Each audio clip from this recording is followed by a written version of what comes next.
Hi guys, मेरा नाम है साहिल खन्ना और आज की वीडियो शुरू करते हैं। सबसे पहली न्यूज़ है टीएसएमसी की। तो उन्होंने $100 बिलियन की इन्वेस्टमेंट का अनाउंसमेंट किया है यूएसए के अंदर। कब किया जाएगा, कैसे किया जाएगा, अभी उसकी क्लैरिटी नहीं है। उन्होंने अप्रैल 2024 के अंदर कहा था $40 बिलियन से $65 बिलियन तक वो इन्वेस्ट करेंगे। बट अभी वो एक तीसरी फैक्ट्री लगा रहे हैं एरिजोना के अंदर और प्लान ये है 2030 तक उसको कंप्लीट कर दिया जाएगा और उसके लिए ये शायद इन्वेस्टमेंट यूज होगी। और इसका डेट टाइम कुछ नहीं बताया गया है। अभी डोनाल्ड ट्रम्प की नस खिंची पड़ी है, वो कुछ भी बोले जा रहे हैं। तो उन्होंने बोला था कि हमको चाहिए कि अगर कोई चिप बनाना चाहता है तो चिप हमारे यहीं पे बने, मेड इन यूएसए ही होनी चाहिए अगर आप यूएसए के अंदर प्रोडक्ट बेचना चाहते हो, वरना बहुत ज्यादा टैरिफ लगा दिया जाएगा। तो इसके चलते ही टीएसएमसी कह रहा है कि भाई वहां पे पैसा खर्च करूंगा मैं। अगर हम चाइना की बात करके चले तो उन्होंने रिटेलिएट किया है।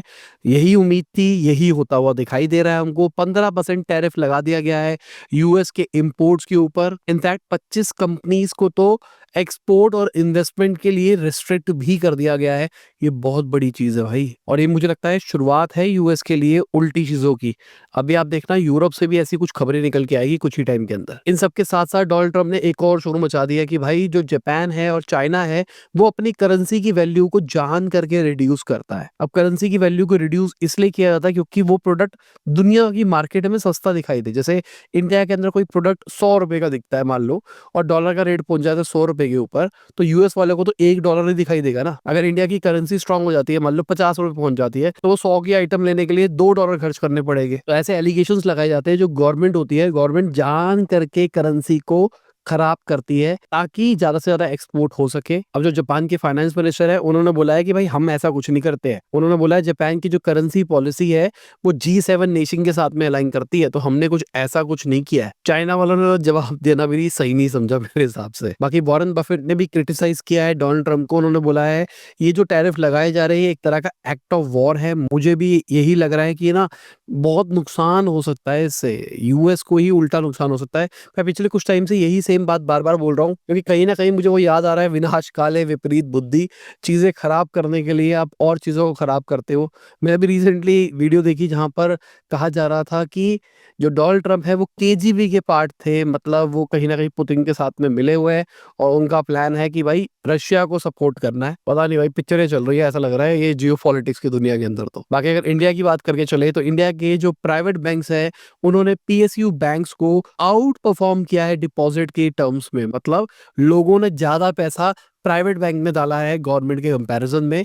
इसके पीछे ना दो बड़े रीजन है मेरे हिसाब से। एक कि आपको प्राइवेट बैंक से बहुत ज्यादा इंटरेस्ट रेट मिल जाता है अगर पब्लिक बैंक के कंपैरिजन में बात करके चले। जैसे आईडीएफसी फर्स्ट बैंक की बात करके चले तो वो बैंक डिपॉजिट में सबसे आगे दिखाई दे रहा है। और रीजन क्या है? क्योंकि वो करंट के ऊपर भी आपको शायद इंटरेस्ट रेट देते हैं, बाकी बैंक्स भी देते हैं पर उसको ढंग से मार्केट करते हैं। सेविंग के ऊपर भी अच्छे इंटरेस्ट दे रहे हैं, तो बहुत सारी चीजें दे रहे हैं। तो कहीं ना कहीं इनको यहाँ पे बेनिफिट दिखाई दे रहा है। और दूसरा बड़ा रीजन क्या है कि भाई कोई बड़ा प्राइवेट बैंक खराब होता हुआ दिखाई नहीं दिया। अगर कोई बड़ा प्राइवेट बैंक बैंकरप्ट टाइप्स होता हुआ दिखाई देगा ना, भगवान ना करे ऐसा हो, पर होता हुआ दिखाई देगा, सबके सब लोग फिर पीएसयू बैंक्स की तरफ ही भागेंगे। देखो सिंपल सी बात, जो पीएसयू बैंक्स है, जो गवर्नमेंट वाले बैंक है एसबीआई टाइप्स के, वो मान के चलो कभी बंद नहीं होंगे। तो वहां पे अगर आपका पैसा पड़ा है तो वो जिंदगी भर पड़ा है। हो सकता है आपको इंटरेस्ट रेट वगैरह कम मिले, बट डोंट वरी, आपका पैसा कहीं जाएगा। बट मान के चलो कोई XYZ नया प्राइवेट बैंक खुल के आता है, वो आपको ज्यादा इंटरेस्ट रेट देता है। इंटरेस्ट रेट के लालच के अंदर आप पैसा देते हो, फिर वो बैंक को ढंग से रन नहीं कर पाते, कुछ भी चीजें होती है जिस चक्कर में बैंक बंद हो जाता है। तो आपका कितना भी पैसा होगा ना, मिलेगा सिर्फ 5 लाख रुपए, चाहे आपने करोड़ों रुपए डाल रखो बैंक अकाउंट में। कहीं ना कहीं पीएसयू बैंक ज्यादा सेफर माने जाते हैं। ऑल्दो ऐसा कुछ नहीं होता कि पीएसयू बैंक बंद नहीं हो सकते, बट कहीं ना कहीं वो गवर्नमेंट बैक्ड होते हैं, तो ऐसा लगता है कि हाँ उसको तो शायद गवर्नमेंट नहीं बर्बाद होने देगी। बट प्राइवेट बैंक्स ने भी अभी पिछले कुछ टाइम के अंदर बहुत जबरदस्त मार्केटिंग करके बहुत अच्छा खासा बिजनेस बना लिया है। वीडियो में आगे जाने से पहले आपको याद दिलाना चाहूंगा, आपने लाइक का बटन नहीं दबाया, लाइक का बटन दबा दो, चैनल को कर दो सब्सक्राइब। मैं ऐसे ही डेली बिजनेस न्यूज आपके लिए लाता रहता हूँ। बाकी अगर यूपी गवर्नमेंट की बात करके चले तो 1000 करोड़ की जीएसटी कलेक्शन करी है उन्होंने महाकुंभ से। ये बढ़िया बात है भाई, कोई कुछ भी बोले, एकदम पूरा बिजनेस बन गया यहाँ पे। गवर्नमेंट ने जितना पैसा लगाया था उसका कुछ पैसा रिकवर हो गया जीएसटी की फॉर्म के अंदर। प्रयागराज थोड़ा बेटर डेवलप हो गया पहले के कंपैरिजन के ऊपर, वहां का इंफ्रास्ट्रक्चर और बेहतर हो गया इसी बहाने, और बहुत सारे स्टार्टर्स और बिजनेसेस को बहुत ज्यादा फायदा हुआ महाकुंभ के अंदर भी। मैंने महाकुंभ की स्टार्टिंग के अंदर एक वीडियो बनाई थी जहाँ पे बताया था कि भाई कैसे महाकुंभ एक बहुत बढ़िया बिजनेस अपॉर्चुनिटी बनता हुआ दिखाई दे रहा है।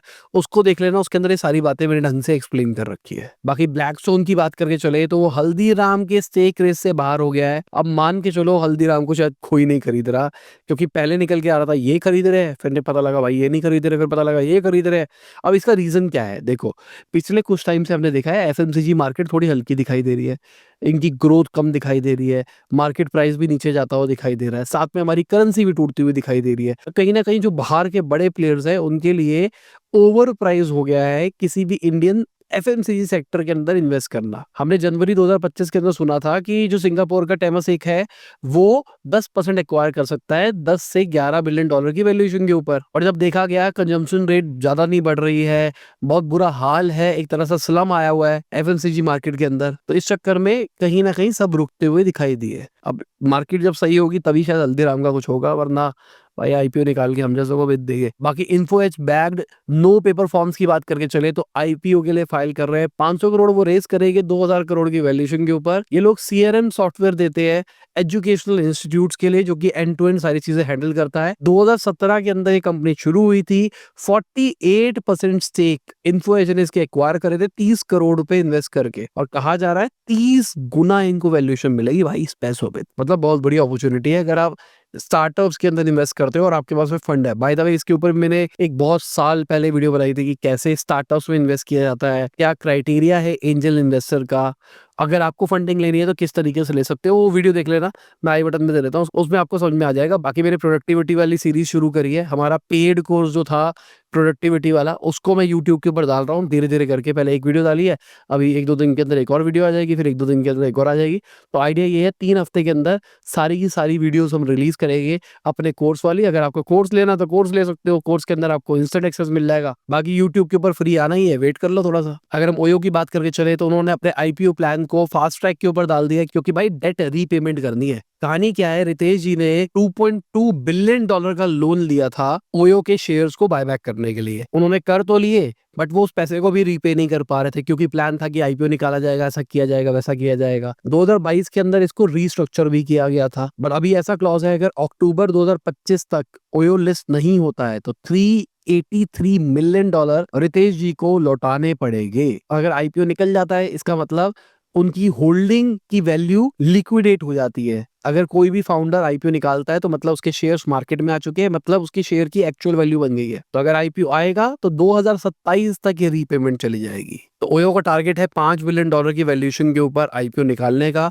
सॉफ्टबैंक 40% कंपनी का ओन करता है और रितेश जी 30% ओन करते हैं। कंपनी पिछले कुछ टाइम से प्रॉफिटेबल होती हुई दिखाई दे रही है और सही डायरेक्शन में जाती हुई दिखाई दे रही है। बाकी अगर हम क्विक कॉमर्स की बात करके चले तो वो 5000 करोड़ रुपया पर क्वार्टर खर्च कर रहे हैं, ऐसा दीपेंद्र जी ने बोला है, जो कि जोमेटो के सीईओ है।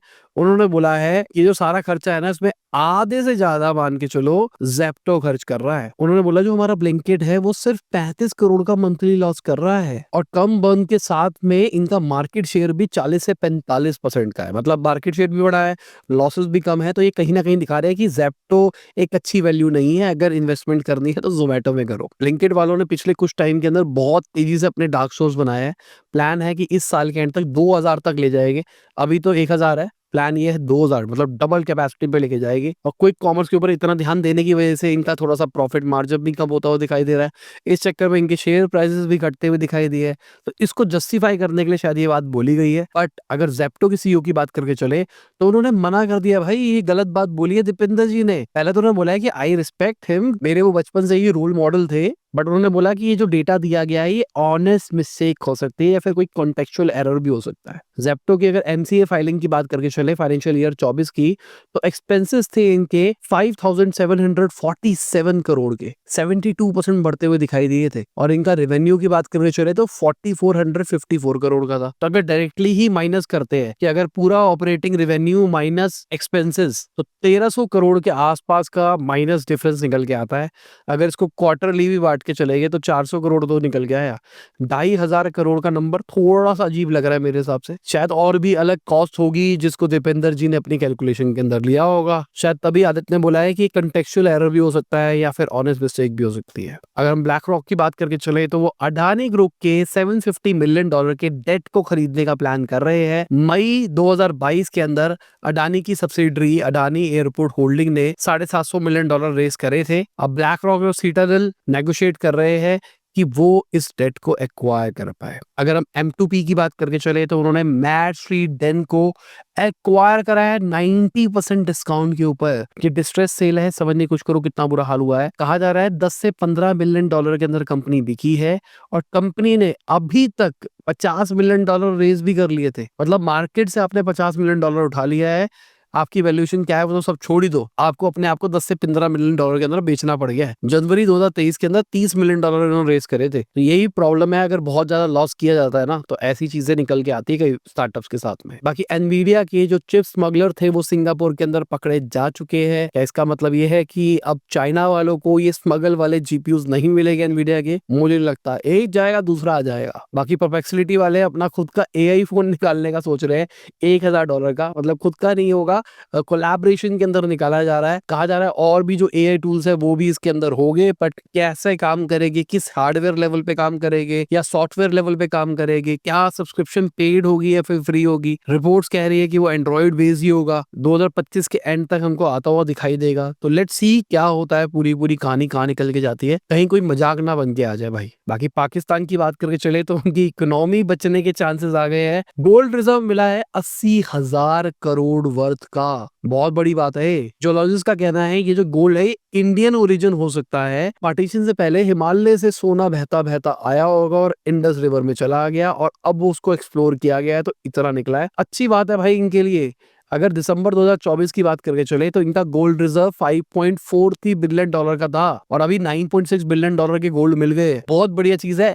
अगर ये ढंग से सब कुछ हो जाता है, करप्शन नहीं होती है, तो इकोनॉमी बचती हुई दिखाई दे सकती है पाकिस्तान की। बाकी पाकिस्तान तो चैंपियंस ट्रॉफी से बाहर हो चुका है। इंडिया फाइनल में पहुंच गया ऑस्ट्रेलिया को हरा के। बहुत बढ़िया मैच था भाई। मुझे भी दुख हुआ विराट कोहली की सो नहीं बनी, क्योंकि भाई मुझे ऐसा लगता है कि कहीं ना कहीं उनके ऊपर प्रेशर आ गया है कि अगर मैं टुक टुक करके आराम से 100 बनाऊंगा, चाहे आराम से वो बना भी लेते, तो लोग मुझे कहते हैं वो अपने 100 के लिए खेल रहे हैं, वो टीम के लिए नहीं खेल रहे। तभी मेरे हिसाब से, क्योंकि सामने KL राहुल मार रहे थे, तो उनका यार मैं भी मारता हूँ भाई, वरना लोग मुझे क्रिटिसाइज करेंगे, इस चक्कर में आउट हो गए। मेरा ऐसा ओपिनियन है। बहुत ज्यादा हमारे देश के अंदर प्रेशर डाला जाता है लोगों के ऊपर, लोग अपनी जिंदगी नहीं जी पाते ट्रोलर्स की वजह से। बाकी सुप्रीम कोर्ट ने ऑर्डर किया है गवर्नमेंट को कि भाई आप जो प्राइवेट हॉस्पिटल की अनफेयर प्राइसेस है ना, उसका ख्याल रखो, क्या क्या चल रहा है मार्केट के अंदर। एक तरह का ब्लैकमेल ही हो गया कि जिस तरीके से रेट बना रखे हैं। अच्छी चीज ये है, अगर हम हेल्थ केयर एक्सपेंडिचर की बात करके चले तो जो out of the pocket health care होता है, मतलब लोग अपनी जेब से पैसा देते हैं, वो घटता हुआ दिखाई दिया है। ऑलमोस्ट 40% के आसपास चला गया 2021-22 के अंदर, जो कि पहले 2013-14 के अंदर 64% होता था। इसका मतलब ये है बहुत सारे लोगों ने हेल्थ इंश्योरेंस वगैरह लिया है, जो कि अच्छी चीज है, बट ये नंबर 35% पे होना चाहिए। बाकी आपको एक चीज बताता हूँ, रिसेंट का इंसिडेंट बताता हूँ। मेरा भाई हॉस्पिटल में एडमिट हुआ, इमरजेंसी OPD में लेके गए थे, तो उन्होंने मुझे पर्ची दी, जाके ये सामान ले हमारी केमिस्ट वाली शॉप से। तो पर्ची लेके गया, मैंने बिल बनवाया। बिल के अंदर मैंने चेक किया, कोई डिस्काउंट नहीं था। मैंने पूछा डिस्काउंट नहीं देते? कहता नहीं नहीं, यहाँ पे तो पूरा MRP पे होता है। मैंने कहा होगा। मैंने पड़ा अमाउंट, जो ऑक्सीजन मास्क होता है वो लिखा होता है शायद 550-600 रुपए का। मैं हिल गया, मैंने कहा भाई इतना महंगा ऑक्सीजन मास्क? मेरे पीछे MRP पड़ा, उस अमाउंट से कम था जो MRP था मास्क का, मतलब MRP से ऊपर बेच रहे भाई। मैंने तो फोटो भी खींच के रख ली थी। मैंने कहा भाई अभी मौका मिलेगा तो आप लोगों को अवेयर जरूर करूंगा। बाकी मार्केट की बात करके चले तो भाई लाल ही दिखाई दे रही है। 10 दिन हो गए लगातार निफ्टी रेड ही दिखाई दिया है। आप कह सकते हो थोड़ा फ्लैटर ही था, थोड़ा सा परसेंटेज नीचे गया है, पर धीरे धीरे करके मार्केट नेगेटिव जाती हुई दिखाई दे रही है कॉन्स्टेंटली। और बहुत बड़ा रीजन है डोनाल्ड ट्रंप की नस खिंचना। बाकी आप मार्केट देख लो यार, कौन ऊपर था कौन नीचे था, पर मान के चलो ये जो चलेगा ना अभी सीन, डोनाल्ड ट्रंप शोर मचाते रहेंगे, मैं टैरिफ लगाऊंगा, लोग रिटेलिएट करेंगे, इसकी वजह से मार्केट शायद और भी खराब होती हुई दिखाई दे।